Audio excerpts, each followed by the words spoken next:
चरों के पोस्टर मैं शांति से कितना पोस्टर लगाया? किसी की त्रासदी का मजाक नहीं उड़ाना। मैं जवाब दूंगा, पोस्टर लगा रहे हैं मैं जवाब दूंगा, मगर प्लीज चिल्लाइए मत, आराम से बात करें। ये जो आतंक होता है ना, शाब्दिक आतंक, ये भी अच्छा नहीं है। नहीं क्योंकि पोस्टर की बात करी, मैं एक बाइट सुनाना चाहता हूं। एक सेकंड जी जी, मैं पोस्टर पे आप भी लगा रहे हैं?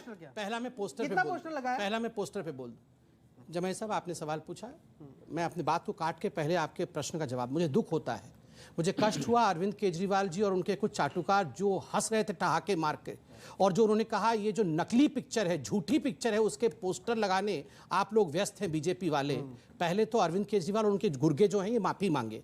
ये कश्मीरी पंडितों के ऊपर ठहाके मार के हंसने से मसले हल नहीं हो गए। सर मैं आपके बीच में नहीं बोल सर, आपने अमीश भाई, मैं आपसे रिक्वेस्ट करूंगा, बात को रखिए, अपनी बात को रखिए। 30 सेकंड आप सब 30 सेकंड में समाप्त करें, फिर आप एक मिनट बोलिए। आप बोल रहे हैं आप प्रोफेसर हैं, इस प्रकार बीच में चिल्लाते नहीं है सर। एक सेकंड सर, मैं लड़ नहीं रहा हूं। नहीं, आप मेरे बोल हंसी उड़ाई, आपने हंसी उड़ाई, आपने बोला कितने पोस्टर एक सेकंड मैं बोल लूं फिर बोलेंगे। मैं बोलूं आराम से। नहीं, ये आतंकवादी यहाँ अलाउड नहीं होंगे, इसको चिल्लाना। ये आतंकवादी सोच की किसी को बोलने नहीं देना है, ये उचित नहीं है। मैं बोल लूं फिर आप बोलिएगा, मैं कहां आपको रोक रहा हूं। देखिए अमीश भाई, सिर्फ इतना कह रहा हूं, चलिए हमने कश्मीर फाइल्स के पोस्टर लगा लिए, कम से कम अरविंद केजरीवाल जी, आपने अपने काउंसलर को कहा था हिंदुओं को मारने के लिए छतों के ऊपर पेट्रोल बम रखो। इमरान हुसैन, क्या कौन सा हुसैन है वो जो जेल के अंदर, ताहिर हुसैन, वो ताहिर हुसैन के छत के ऊपर हिंदुओं को मारने के लिए अरविंद केजरीवाल जी, आप और आपके गुर्गों ने बम रखवाए थे, हिंदुओं का कत्लेआम करवाया। कम से कम हमने पोस्टर लगाए हैं सच्चे विषयों में, मारने के लिए बम नहीं फेंका है इनके तरह छतों के ऊपर पोस्टर लगाए, मैं बता छतों के ऊपर से बम नहीं फेंके। और इनकी हिम्मत, ये कश्मीरी पंडितों के ऊपर हंसी मजाक करें, इनकी हिम्मत लगाए, ये इस देश में रह करके यहाँ पर हिंदुओं के खिलाफ मजाक बसाया।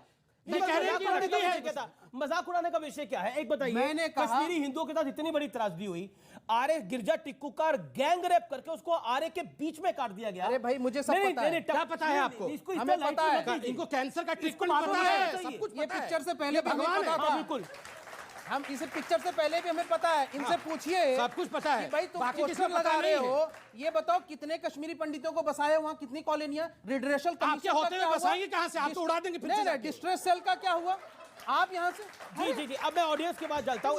बना के आप लोग, आप में से कौन सवाल पूछा जाता है? पोस्टर लगा, हाथ खड़ा करें और सवाल पूछिए। पोस्टर लगा रहे हो, क्या सवाल है आपका? सर, मैं सबसे पहले सवाल आपसे पूछना चाहता हूँ। आपने अभी ये बोला कि हमने कभी भी धर्म संसद करके किसी भी स्पेसिफिक कम्युनिटी के खिलाफ कोई भी गलत बात नहीं बोली है, तो ये बताइए सोनू निगम के खिलाफ फतवा क्यों जारी किया गया? क्या सिर्फ इस वजह से क्योंकि उसने बोल दिया था कि अजान की स्पीकर से मेरी नींद खुल जाती है? और देवबंद संसद नहीं था रे, नहीं था ना, एक दो लुखे लफंगे समाज से उठ के आते हैं, बयान दे देते हैं, चैनल उसको बड़ा बना, किसी नहीं देवबंद नहीं, नो एनी इस्लामिक सेमिनारीज। लेकिन ये कश्मीरी पंडितों को मारने का फतवा कहां से आया था?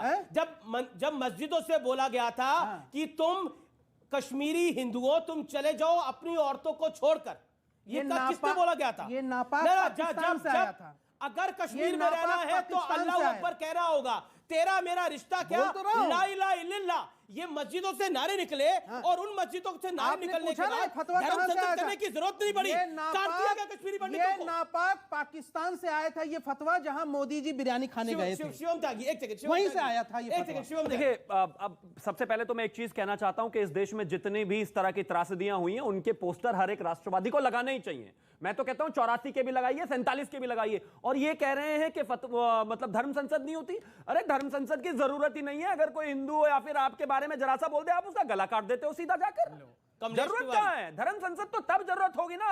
आप आए दिन फतवे देते हो इस देश में, कैसी बातें करते हैं? कितने फतवे बताऊं मैं आपको? बताइए, कितनों के गले काटे आपने? जी होता क्या मतलब इस तरफ से? वो तो आप ही बताएंगे ना, देता तो आप ही है, मैं तो देता नहीं। तस्वीर मानी, ये तो आप लाख कोशिश कर लीजिए, लेकिन ये देश बदल रहा है।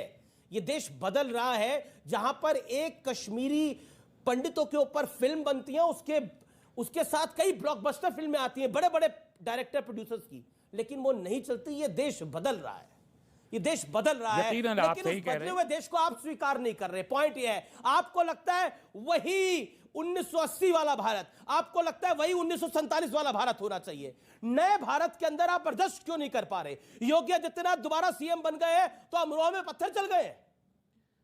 देखिए, आपने एतराफ किया और ये अच्छी बात है कि आपने एतराफ़ किया, और इसके कुछ एविडेंसेस मैं और देता हूँ कैसे बदला देश।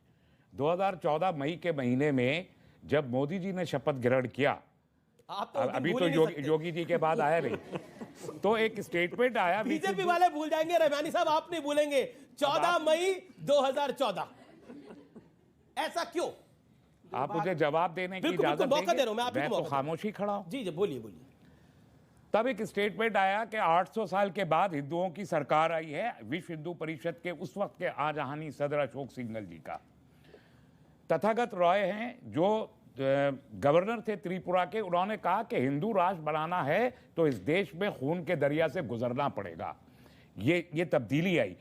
जिस आप दिल्ली रॉइड्स की बात कर रहे हैं, उन दिल्ली रॉइड्स से पहले हमारे एक मंत्री महोदय जो सेंटर में बैठे हुए हैं, उन्होंने ये फरमाया कि देश के गद्दारों को गोलीबारों सालों को, गोया पुलिस और डिपार्टमेंट है ही नहीं, अब बीजेपी के लोग गोली मारने का काम करेंगे। देश बदल रहा है, इसमें कोई दो राय नहीं है। और आप चाहते हैं, और आज जो प्रोग्राम आप कर रहे हैं इसके जरिए आप बताना चाह रहे हैं कि हिंदुस्तान के उन लोगों को जिन्हें आप कट्टर कह रहे हैं, उन्हें अपने आप को सेकंड क्लास सिटीजनशिप अपनी कबूल कर लेनी चाहिए। आप एक्चुअली ये कहना चाहते हैं कि जो इक्वालिटी ऑफ सिटीजनरी है इस कंट्री में वो खत्म हो जानी चाहिए, और मेजॉरिटी कम्युनिटी को बड़ा हो जाना चाहिए, और माइनॉरिटी कम्युनिटी को एक सेकंड क्लास सिटीजनशिप और उसके voting right and all those thing, उनको हाशिए पे, मार्जिन पे जाके खड़ा हो जाना चाहिए। और इसके लिए हमको कबूल कर लेना चाहिए कि ये डबल इंजन की सरकार, ये मोदी की सरकार, ये अमित शाह जी की सरकार, ये योगी की सरकार आ गई है। भारत बदल गया है। अब तुम वो 80 वाले नहीं हो, अब तुम वो सेकुलर नहीं हो, अब यहाँ हम आके बैठे हैं जो सरकार वो कॉन्स्टिट्यूशन ऑफ इंडिया को बदल बोला 2014 से पहले भारत सेकुलर था। मंत्रियों ने कहा कि सेकुलर भारत के अंदर, उस सेकुलर भारत के अंदर कि हम कॉन्स्टिट्यूशन ऑफ इंडिया को बदल ले आए, 2014 से पहले वाला सेकुलर इंडिया चाहिए, नया इंडिया। ठीक है, ये पॉइंट रखा गया। 2014 से पहले आपको 2014 से पहले वाला इंडिया बेहतर लगता था?